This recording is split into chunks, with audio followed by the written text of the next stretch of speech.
안녕하세요. 마고 꿈꾸는 교회 성도 여러분. 지난 2월 1일 주일 설교 기억나시나요? 하나님은 왜 나를 택하셨을까? 혹시 이 질문이 한 주 내내 마음속을 떠나지 않았던 분 계신가요? 오늘은 바로 그 설교의 핵심 메시지를 다시 한번 짚어보면서요. 우리 각자를 향한 하나님의 그 놀라운 목적이 뭔지 함께 발견해보는 시간을 가져보려고 합니다. 자, 그럼 바로 이 질문부터 시작해볼까요? 하나님은 왜 나를 택하셨을까? 이게 그냥 설교 제목이 아니잖아요. 우리 모두가 신앙생활을 하면서 한 번쯤은, 아니 어쩌면 계속해서 스스로에게 묻게 되는 정말 개인적이고 또 아주 중요한 질문이죠. 왜 하필 나였을까? 이 질문에 대한 답을 찾으려면요, 설교에서는 가장 먼저 해야 할 일이 있다고 말합니다.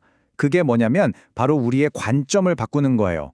우리의 시선을 땅에서 하늘로, 그러니까 인간의 관점에서 하나님의 관점으로 옮겨보는 거죠. 설교에서는 이 관점의 차이를 보여주기 위해서 성경 두 권을 아주 흥미롭게 비교하는데요. 먼저 로마서를 보면 이야기가 나로부터 시작돼요. 나의 죄, 나의 연약함, 구원이 필요한 나의 상태. 바로 이 땅에서 하늘을 올려다보는 인간적인 관점이죠. 그런데 에베소서는 완전히 반대예요. 저 위 하늘에서부터 이야기를 시작합니다. 세상이 시작되기도 전에 하나님의 계획, 그분의 선택에서부터 모든 걸 내려다보는 거죠. 바로 이 지점이 정말 중요합니다. 우리의 모든 생각을 완전히 바꿔놓는 지점이죠. 뭐냐면 에베소서는 우리의 구원 이야기가 나라는 존재에서 시작된 게 아니라는 거예요. 그보다 훨씬 이전에 세상이 창조되기도 전에 이미 하나님의 마음속에서 시작되었다는 정말 어마어마한 사실을 우리에게 알려주는 겁니다. 자, 그럼 선택받았다는 게 대체 무슨 뜻일까요? 이 개념이 좀 막연하게 느껴질 수 있잖아요. 그래서 설교에서는 아주 인상적인 비유를 하나 들어줍니다. 바로 버려진 돌멩이 속에 숨겨진 걸작에 대한 이야기예요.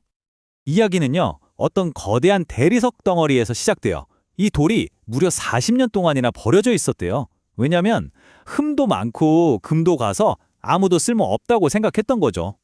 그런데 위대한 예술가 미켈란젤로의 눈에는 그게 다르게 보였던 거예요.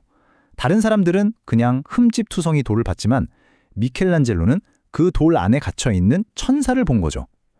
나는 저 돌 안에 갇힌 천사를 보았고 그를 해방시킬 때까지 돌을 깎아냈을 뿐이다. 이렇게 말했잖아요. 이 이야기가 바로 우리를 보시는 하나님의 시선을 그대로 보여주는 거예요.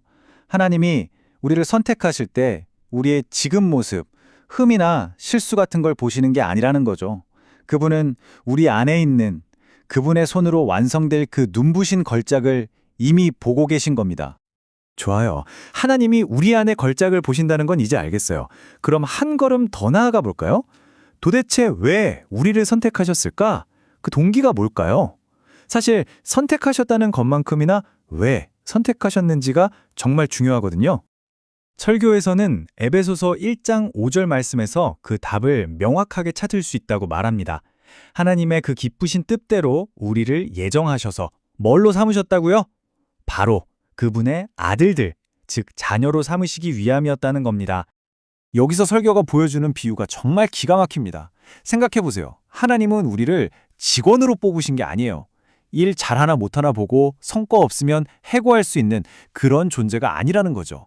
하나님은 우리를 자녀로 입양하셨어요. 자녀는요, 뭔가 잘해서 사랑받는 게 아니잖아요? 그냥 그 존재 자체가 목적이고 사랑의 이유인 거죠. 관계가 전부인 겁니다. 그런데 바로 이 지점에서 이런 생각이 들 수 있어요. 나는 자녀답지 못할 때가 너무 많은데 실패하고 넘어질 땐 어떡하지? 이런 우리들의 불안함에 대해 설교는 아주 강력한 확신을 줍니다. 우리 삶이요, 가끔, 아니 자주 십자수의 뒷면처럼 보일 때가 있잖아요. 뭐가 뭔지 모르게 실들이 막 뒤죽박죽 얽혀있고 완전 혼돈 그 자체죠. 하지만 하나님은 그 앞면을 보고 계시다는 거예요. 그 엉망인 뒷면과 달리 앞면에서는 아름답고 정교한 그림이 한 땀 한 땀 그분의 계획대로 완벽하게 수놓아지고 있는 거죠. 이 관점으로 보면요, 기도에 대한 우리의 생각도 완전히 달라져요. 예레미야서 말씀처럼 하나님은 일을 행하시고 그것을 지어 성취하시는 분이잖아요. 그분이 이미 일하고 계시기 때문에 우리에게 내게 부르짖으라고 초대하시는 거예요. 기도는 하나님 제발 일 좀 해주세요 라고 조르는 게 아니라 이미 일하고 계신 하나님, 그 크고 비밀스러운 일을 제게도 보여주세요 라고 신뢰하며 나아가는 거죠. 그러니까 핵심은 이거예요. 내가 좀 실패하고 넘어지고 절망한다고 해서 하나님의 일이 멈추거나 그분의 뜻이 꺾이지 않는다는 겁니다. 왜냐하면 결과를 만들어내시는 분은 내가 아니라 바로 하나님이시니까요. 자, 그럼 하나님이 이 모든 일을 하고 계신다면 그분의 계획이 향하는 최종 목적지는 어딜까요? 이 여정의 끝에는 무엇이 있는 걸까요? 그 궁극적인 목적은 우리의 존재 자체가 하나님의 성품을 드러내는 살아있는 영광의 찬송이 되는 겁니다. 하나님의 손에 의해 빚어진 우리 한 사람 한 사람의 삶을 통해 세상에 하나님의 영광을 보게 되는 것, 바로 그게 최종 목표라는 거죠.